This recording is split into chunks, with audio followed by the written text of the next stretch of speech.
All right, welcome everybody to our first Cooking with Emily class. We're here in the Nook at Harvest Market, and we're cooking with Emily. Emily, tell us a little bit about yourself. Well, guys, again, my name is Emily Dupree. I'm the registered dietitian here at Harvest Market, and a big part of what I do here is teach cooking classes and teach people how to make healthy food taste really, really good.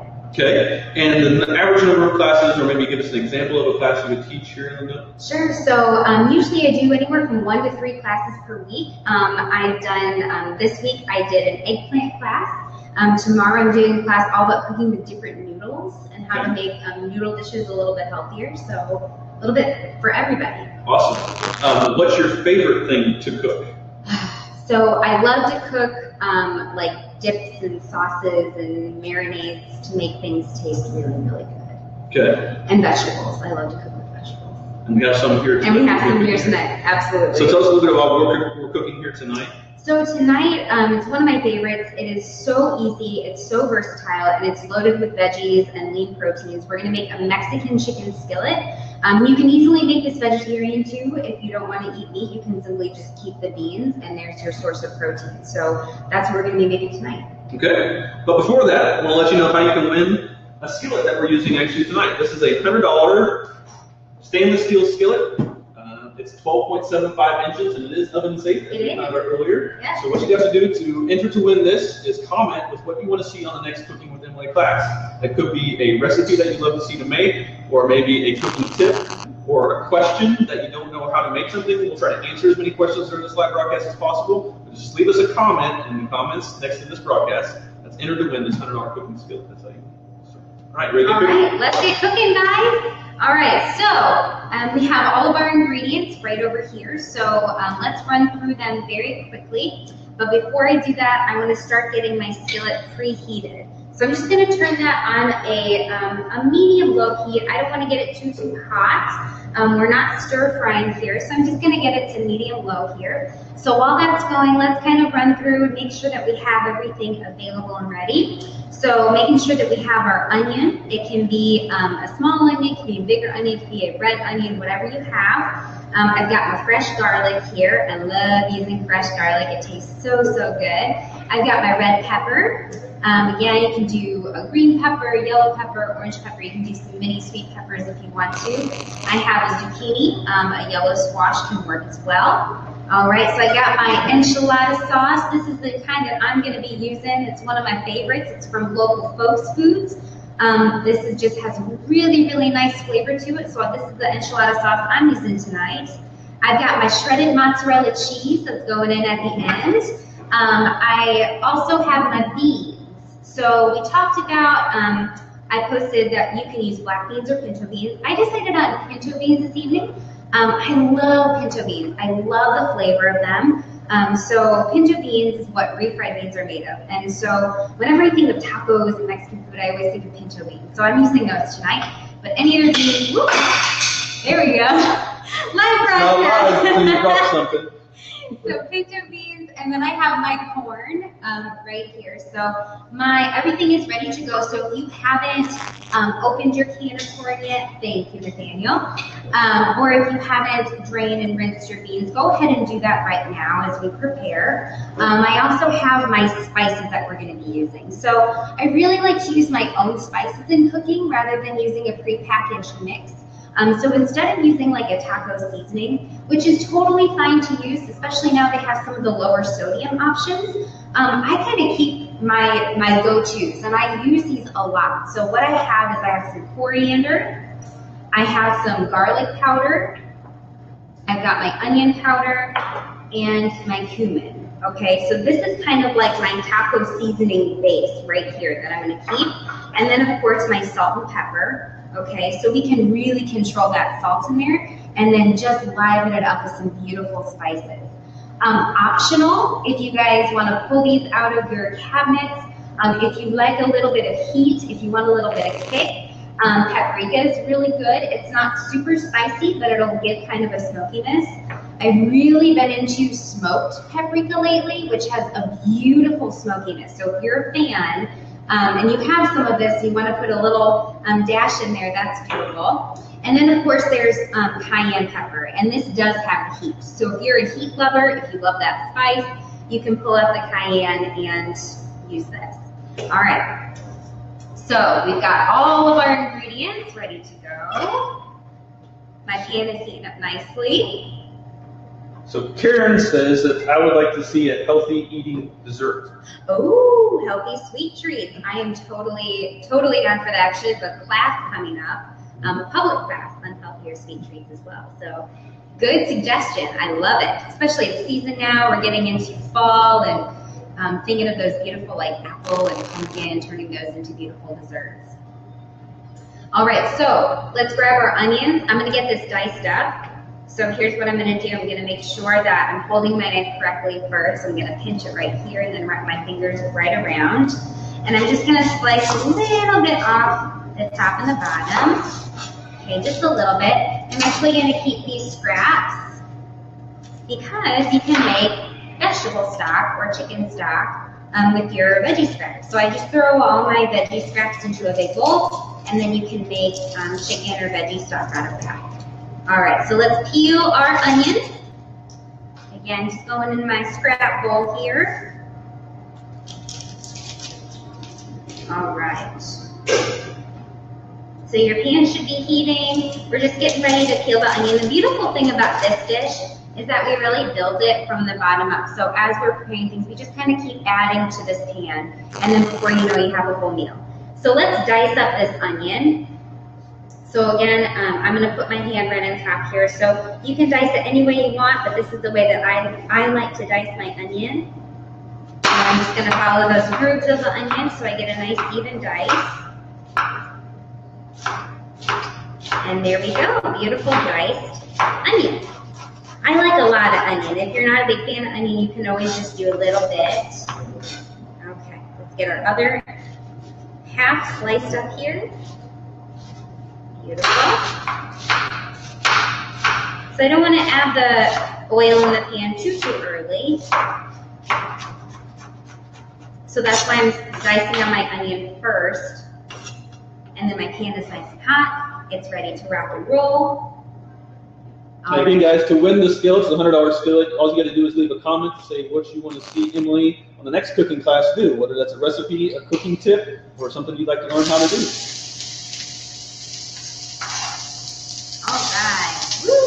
I'm a messy cook, you guys, so pardon me as I get onion all over my cooktop. A messy cook is a good cook, right? All right, I'm going to get a fresh leaf in here. Beautiful. Toss those onions around. Get them nice and sauteed. I'm going to hit it with a little pepper and a little salt. Let's grab our onion powder and our garlic powder. And I'm just going to do a little shimmy shake in the pan, just a little bit. If you want to do just a little pinch, you can. Oh my gosh, it's already smelling so delicious. Onions in a pan with a little bit of oil, that's all you need. That's beautiful. Smelling so nice. Excellent. Make sure your pan isn't too hot. Adjust the heat so they're just nice and sauteing a little bit. So the next thing I'm going to dice up is my red pepper. So here's what I'm going to do. I'm going to cut off the top, but I'm going to cut off as little as I possibly can. Okay, so then what happens is I have this ring. I can use this. Then I just have this little green top for one of my scraps. And then I'm just going to pull out the middle part there. Ta-da! Done! Pretty cool, huh? So I'm just going to dice this up. It's okay. I don't mind that. It's totally edible. It's not spicy or anything since this is not a spicy pepper. So that white pith, that's totally fine to eat. It'll cook down. So I'm just going to slice this into little sections first. I'm going to turn it just like that. And then let's just do some little dices here. So because this is all cooking in the same pan, I kind of want everything to be sort of the same size. So just be mindful of that. That way everything kind of cooks evenly. And that way when you're eating it, you're not getting a huge bite full of red pepper and then a little teeny bite of onion or something like that. So just make sure that you kind of keep that in mind while you're dicing. All right, right into the pan. Again, we can use top. As you're cutting, Dominic says he's so proud of his granddaughter, Emily. Aw, thank you, Papa. Sharon says, I would love to see a gluten-free class. Oh, absolutely. Thank you for the suggestion. Grace says, I would like to see an alternative recipe for diabetics. Do you have any suggestions for Mexican food for diabetics? Absolutely. So this one is actually a really good, a good dish for diabetics because it has your lean proteins in there. So you have your beans, you have your chicken, you have a lot of vegetables. And you could serve this, again, with like a side salad or something. So it's not super, super carb heavy. You could maybe leave out the corn if you wanted to, or do either the corn or the beans to kind of keep the carbs down a little bit. So that would be a good option, and load up on those non-starchy veggies for sure. Caitlin says, I'd love some seasonal recipes with some squash or other fall produce, maybe a soup. Yes, oh my goodness, absolutely. I have a delicious butternut squash soup that doesn't have a lick of cream in it, but it is the creamiest veggie soup you will ever have, I promise. Love that suggestion. Thank you, guys. So again, people keep leaving your comments to enter to win the $100 skillets. All you got to do is let us know a suggestion for the next Cooking with Emily class. All right, guys, so we have our pepper and our onion in the skillet. So now I'm gonna dice up some garlic. I didn't do that in the beginning because I didn't want my garlic to burn. So now I'm just gonna dice up some fresh garlic. I love fresh garlic. A lot of people ask me, does it matter if I use fresh versus the canned? I don't mind substituting, and I'm not picky, but I can really taste the difference between fresh and the canned. If it's convenient and you don't like dicing up or chopping up the fresh, I totally understand, but I like to use fresh whenever I can. So what I'm doing here, I'm just taking my big knife, and this is how I easily peel a garlic clove, okay? So you just kind of pop it once with the flat part of your knife, and that way you can peel the skin right off. Oh my goodness, it's smelling so good. Okay, so now I'm gonna give this a nice little mince.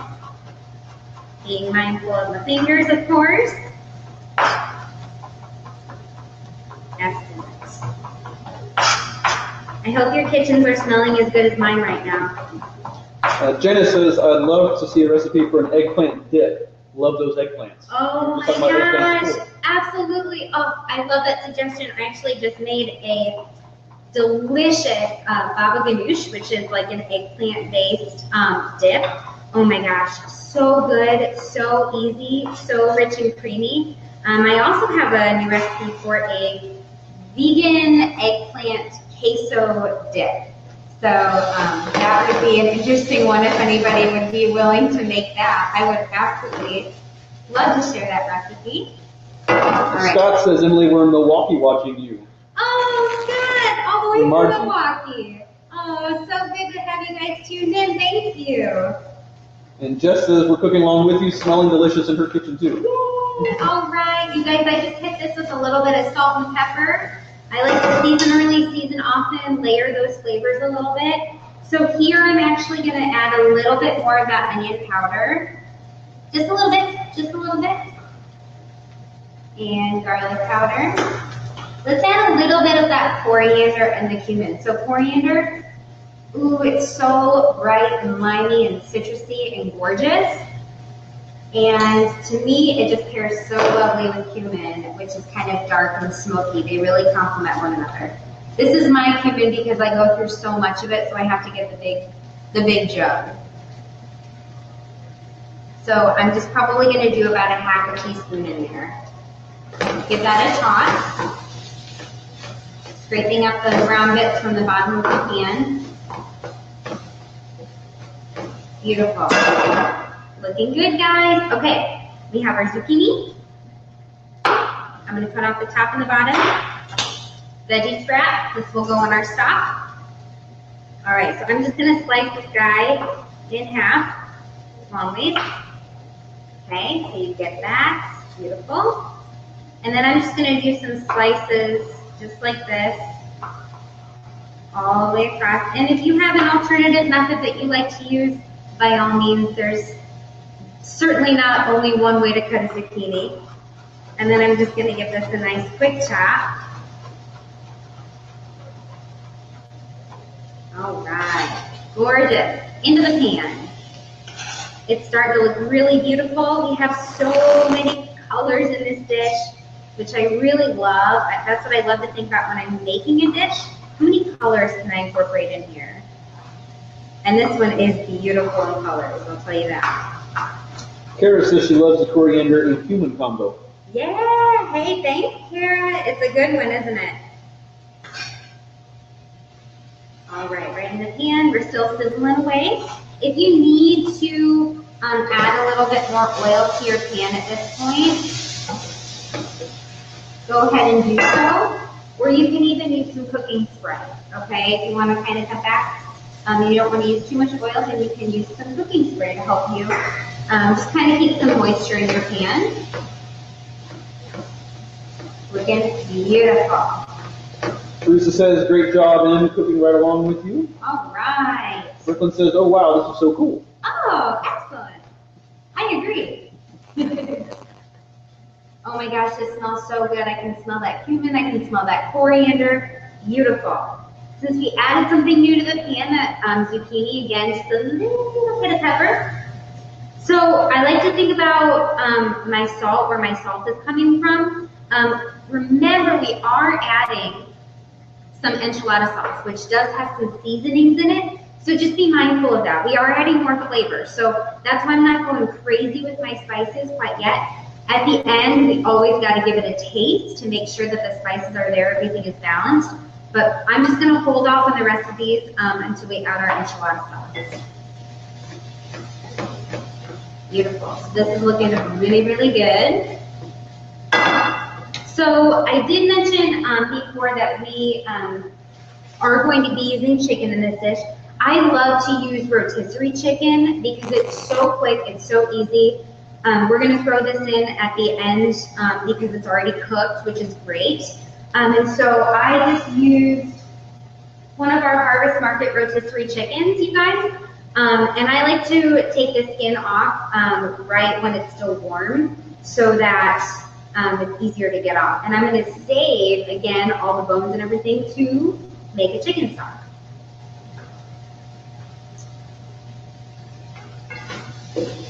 Rachel says this is so helpful. All right. And Daniel says, happy I figured this out with the help of a friend. Some of us were waiting on an event site. Oh. So they're just not doing the broadcast. I'm glad you guys found us.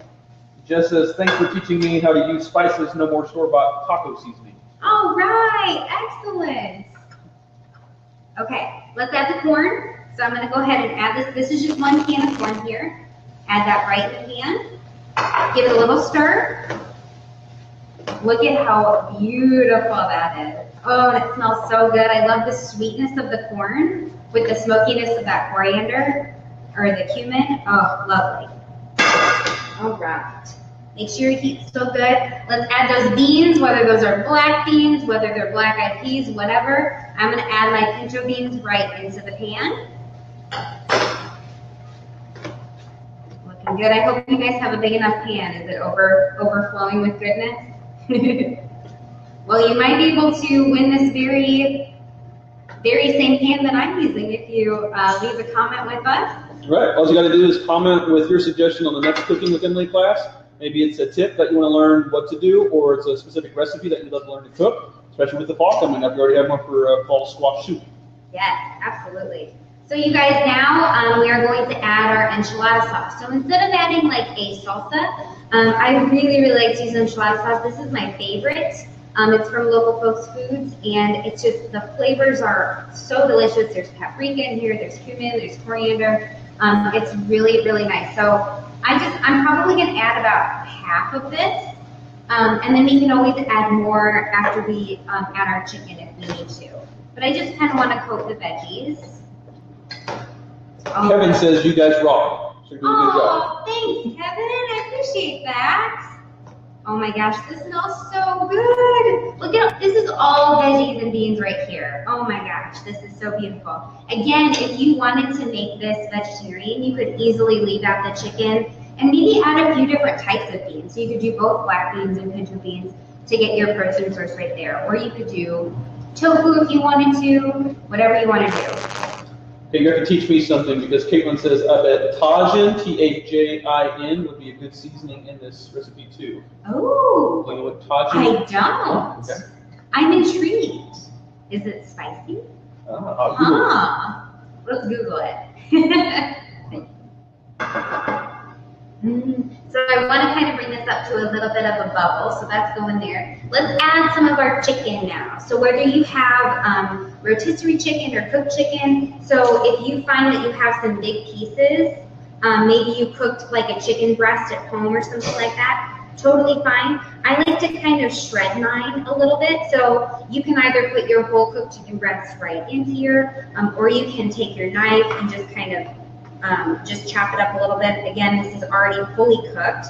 I like to have some bigger chunks, so I'm just going to go ahead and add this right to the pan. Depending on the size of your rotisserie chicken, you can get anywhere from like 2 to 4 cups of shredded chicken. All right, so Tajin Classico seasoning is a Mexican spice. I'm not for sure if we carry it here at Harvest Market. I'm going to look immediately after this broadcast and see, but it's got a little poblano pepper. Oh, so it does have a little kick to it. Love it. Thank you for the suggestion.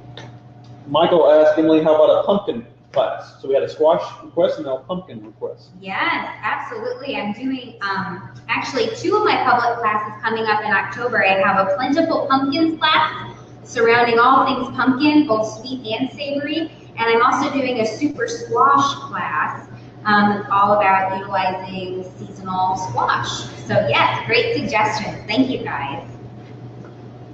Jackie says this is fun to watch and so informative. I'd love to see a savory recipe using apples. Oh, I love it. I love it. You guys have such great suggestions. Thank you. Peggy says looking for healthy desserts, maybe a new class idea for healthy desserts. You got it. Absolutely. And then Jamie says I'd love to see a new approach to Thanksgiving dinner. So I think we talked about this last year, actually doing a healthy alternative to Thanksgiving side dishes. Yes, and I am doing a public class on healthier side dishes for the holidays. So absolutely. You guys are brimming with brilliant ideas. I love it. So I just added some more of my enchilada sauce. So I did about half of the jar with just the veggies, and then I added the chicken, and that kind of gave me more bulk to this. So I wanted to add just a little bit more of this. So this is looking absolutely gorgeous. Look at that. We have so much color, so much happening in here. So I'm going to turn down the heat just a little bit because we pretty much have everything in there. The last thing that I'm going to add is my cheese. And so I like to put a little bit in here and then save some to sprinkle on top. Okay, so I like the way that looks. But I'm going to incorporate some melty cheese right in here. And then if I have any cilantro haters out there, I totally understand. I happen to love cilantro. Does anybody out there not like it? Totally fine. You can leave cilantro out. I just love fresh cilantro. So I'm going to take some and probably, this is probably like a couple of tablespoons here packed. So I'm just going to run it through. So cilantro is a tender herb. You really don't need to cook it. So that's why I'm turning down my heat and really letting the heat of the dish just kind of work on this cilantro. So I'm just going to put that right in there. Oh my gosh, so beautiful. And then this is these are my green onions. And I love these too. I love the flavor of green onions for chives or scallions, whatever you want to use. So I'm just going to chop up some of these, however much you want. Whitney asked, how about a class to help with picky eating children? Oh. So I know you have done the cooking with children's class before. So. Yes, absolutely. That's a great suggestion. I know a lot of people who would be interested in that for sure. All right. Let's just fold that in. Oh my gosh. Oh, it smells so fabulous. So here, you guys, is where we got to taste. We got to taste test. We got to make sure all those flavors are good. So what am I looking for? I'm looking for some smokiness. I'm looking for some, you know, I want some of that pepper. I want some of that salt in there. I want to taste the cumin and the coriander. Mm. Mm-hmm. Mm-hmm. Ooh. It's hot, but it's really good. Melissa says you guys should take a private class with Emily. Her stuffed acorn squash is so yummy. Oh, thank you. Michelle says looks delicious. Thank you for doing this. Well, thank you guys for watching. So you guys, this is it. This is our skillet right here. So hopefully you guys have been following along, and if you've been cooking along with me, hopefully you're about finished. All right. Been behind the camera the whole time. It's really hot. It's really, really hot. That's it. See, I love Mexican food, and I really like the mix of the spices. Yeah. When somebody said to make your own tacos using the spices you put in there, especially the cumin really stands out. It does. It really does. And if you find that you want it a little bit bolder flavored, it's your dish, so add a little bit more. Again, if you want to add some smoked paprika to give it a little smokiness, you absolutely can. So what I would suggest is, I gave you a few suggestions as to what you could serve this with. So you could serve it with some brown rice. You could simply serve it like this and then just dunk corn tortilla chips in there, or whole grain tortilla chips. I have some corn tortillas right here. So corn tortillas are a good choice. They're whole grain. So what you can do is kind of make like a little taco out of it almost. So just like that. Looks like people are starting to taste their own creations too. Teresa said, just tasted mine, it's delicious. Yay! Sharon says, cooking with Emily not only gets me into kitchen cooking, but now I enjoy it, not to mention the delicious dishes she inspires. Oh, thank you so much. Okay, so I have some cheese, and then I just have a little bit of coleslaw on top. And then there's your beautiful creation. I hope you guys are loving what you made. This is a fabulous dish. So easy to make. Can you believe how easy this was? And please, next time feel free, you can add whatever veggies you want. This is just basic, but feel free to clean out your fridge with this. I mean, you can use any onion. You can put mushrooms in here. You can put buttered up squash in here if you want to. Really anything you have will work in this dish because the flavors are so good. And this looks beautiful, doesn't it? So we're going to post the recipe after this broadcast, so people who are watching the replay, they're going to find it. Where can they go? They can go to goharvestmarket.com and the Healthy Harvest page. We will have the whole recipe posted for you. So not only the ingredients, but also the directions. So if you want this as a printed copy, or if you want to share it with somebody and make it again in the future, you absolutely can do that. Thanks, everybody. Thank you guys so much. I hope you enjoyed it, and enjoy your dinner.